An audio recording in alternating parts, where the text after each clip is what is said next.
केला बेचने वाली चुड़ैल।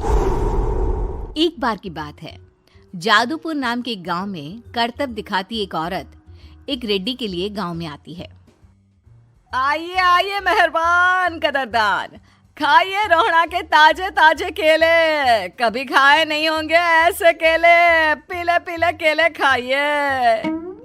ये कहकर रोहड़ा हाथों में 4 केले लिए उन्हें सर्कल में जोर जोर से हवा में उछालती हुई करतब दिखाती है, जिसे देखकर आसपास के सारे बच्चे अपने अपने मम्मी पापा से उस औरत के पास जाने की जिद करने लग जाते हैं।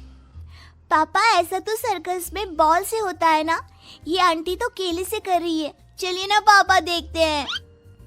रोहड़ा एक पतली सी तार पर चलती हुई केलों से करतब दिखाती है। आते जाते सभी लोग बाहर रुककर उसके करतब देखते हैं और वाह वाही करते नहीं थकते। जैसे ही एक आदमी पास आकर उसे पैसे देने लग जाता है, तब वो कहती है, अरे नहीं नहीं साहब, मैं करतब तो बच्चों के मन को बहलाने के लिए करती हूँ। धंधा तो मेरा केले का है। पीछे देखो मेरी रिड्डी, जो भी मेरे केले खाएगा मेरी तरह चुस्त दुरुस्त और तंदुरुस्त हो जाएगा। पता चलता है क्या कि मेरी उम्र 55 की है।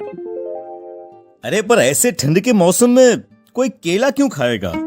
ये ऐसे वैसे केले नहीं है साहब, ये शरीर में गर्मी देते हैं। ठंड को दूर भगाए जो भी रोहिणा के केले खाए। पापा, अगर मुझे केले नहीं मिले तो मैं घर नहीं जाऊंगी। तभी उसके पापा कहते हैं कि बेटा, केले ठंड में कभी गर्मी नहीं देते। ये सब कहने की बातें हैं, सामान बेचने का तरीका है इनका। पर पिंकी नहीं मानती। मैं केले खाऊंगी। पिंकी की जिद के आगे नत्थू हार जाता है और उसे केले खरीद कर दे देता है। पिंकी खुश होकर केले घर ले आकर खाती है। अब मैं भी करतब करूंगी, कितना मजा आएगा। जादुई केले। पिंकी पहला केला खत्म भी नहीं करती कि वो बेहोश हो जाती है। दूसरे केले से एक काला धुआं आता है और रोहड़ा चुड़ैल बनकर बाहर निकल आती है। मेरे भूतिया केले बच्चे न खाए, ऐसा हो ही नहीं सकता। जादूपुर वालों, कब तक बचोगे? आ गई हूं मैं रोहड़ा, जिसका कोई नहीं कर सकता सामना। रोहड़ा पिंकी को गोद में उठाकर काले धुएं में कहीं गायब हो जाती है। शाम के वक्त नत्थू घर लौटता है और पिंकी को घर में ना पाकर उसकी माँ से कहता है, माँ पिंकी कहाँ है? अरे बेटा, उसे तो तू सुबह करतब दिखाने ले गया था ना, फिर कहाँ वापस आए तुम दोनों? मुझे लगा तू उसे अपने साथ मंडी ले गया होगा। हे भगवान, मेरी बच्ची कहाँ गई? मैं उसे घर ही तो छोड़कर गया था माँ। नत्थू गांव के घर कोने में अपनी बेटी को ढूंढता है, पर उसे वो कहीं नहीं मिलती। परेशान होकर आके रो रो कर नत्थू हिम्मत हार कर घर लौट आता है। अगली सुबह रोहड़ा फिर से करतब दिखाने आती है और इस बार पिंकी की तरह रोनी केले खरीद लेता है। 50 रुपए दिए थे पापा ने, सारे पैसों की मैंने केले खरीद लिए हैं। अब मैं भी आंटी की तरह ही करतबबाज बन जाऊंगा।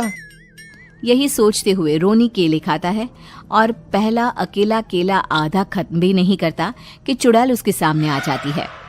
मेरे साथ चलने का समय आ गया है रोनी।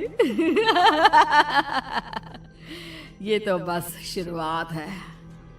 अब इस गांव के सारे बच्चे धीरे धीरे मेरे कब्जे में होंगे, एक बच्चा भी नहीं बचेगा।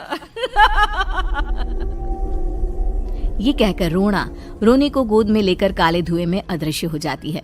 इसके बाद हर रोज गांव में से कोई ना कोई बच्चा गायब होता, पर ऐसा क्यों हो रहा है किसी को भी समझ में नहीं आ पा रहा था। रोज की तरह अपनी बेटी पिंकी की तलाश में नत्थू गांव के एक तालाब के पास बैठा रो रहा था। कहाँ गई मेरी पिंकी?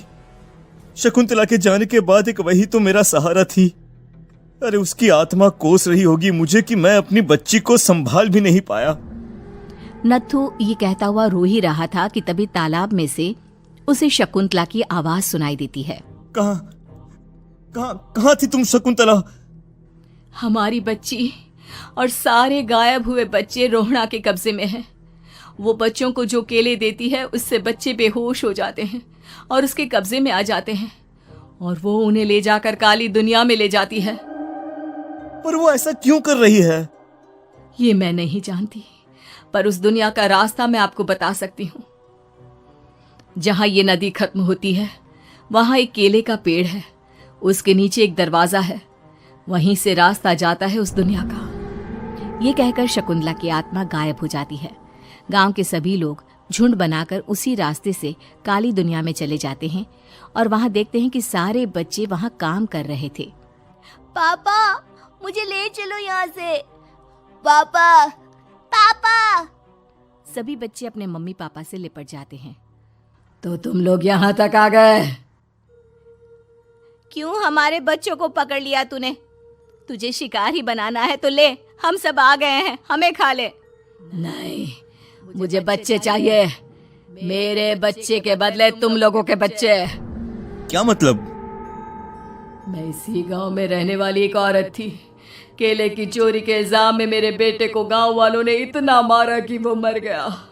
उसी दिन मैंने ठान लिया कि गांव वालों का भी वही हाल करूंगी।